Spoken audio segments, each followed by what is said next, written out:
Welcome to this video. In this video, we will show you what the Locomotive shop was used for back in the days. Hence why we have interviewed historian and museum director Stefanie here in Copenhagen at the venue to show us the cool details that this place holds. My name is Stefanie Brink and I'm an ethnologist and curator at the Museum of Copenhagen, and I make exhibitions at the museum, but other than that my role is to counsel the municipality in how they best secure and document the building heritage throughout the city, and I've helped them to sort of discover what are the qualities and what is heritage here at the Locomotive shop and the workshops that surround us today.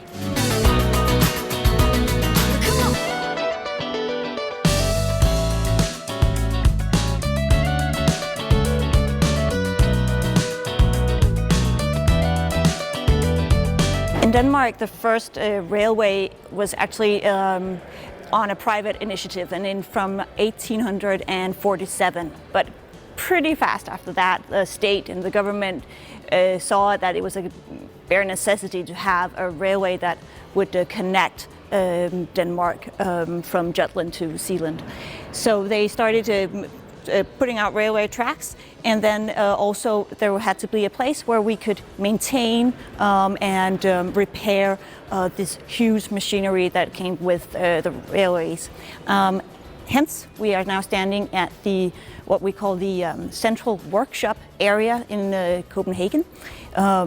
It is very, very large. It's almost like a city in the city. And right now we are in the Locomotive shop, which was like the first place where the locomotives and the wagons came in for the different overhauls that they had to go through. It was a minor overhaul like every second year, and then every fourth year it would have this major overhaul that could take up to 8 months. We're standing at as I said, in the Locomotive shop.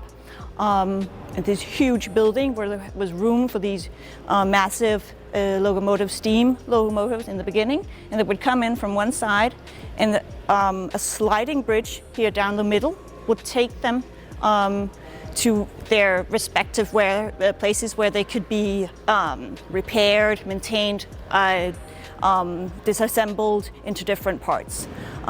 You can also see here there are tracks in the ground or in the floor, used for the sliding bridge, and also tracks here where you could slide the locomotive on top, and then these graves underneath where workers could go under the undercarriages and the locomotive and repair and maintain what needed.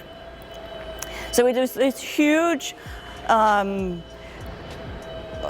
the whole huge puzzle almost, where you sort of disassemble it all, and it had to go to different workshops and with different expertises throughout the area. We're standing in a building that we in Danish called a combined hall and flat building. It is characterized with this very, very huge, large, wide space, but it's almost sort of well, it's sort of like in 3 steps. You see one step over here where the locomotives would come in, then there's the middle part with the sliding bridge, and then the third part where the repairs and maintenance would be conducted. And on top of it all, it has this, what we in Danish called a shed roof. You can especially see it here over the middle part. It's sort of like these triangles on top where the windows on one side that would give this uniform light throughout the day. Because we have to remember this is in 1907. There is electricity, but not in the same amount that we know today. So to secure this uniform light throughout the day, this was often a way you used in industrial buildings to sort of secure this light. Today it's used for fairs, conferences, events, I was here last November to count the votes after the municipality voting. So it's being used for a lot of various things, which is really, really great because it is a magnificent building with a lot of history. It's sort of like we're standing in the forefront of industrialization. And I think you can feel the atmosphere and sort of the groundbreaking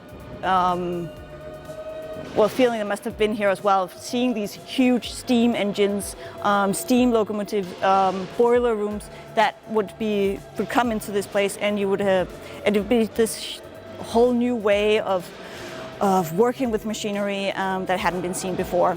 So it's quite a unique place.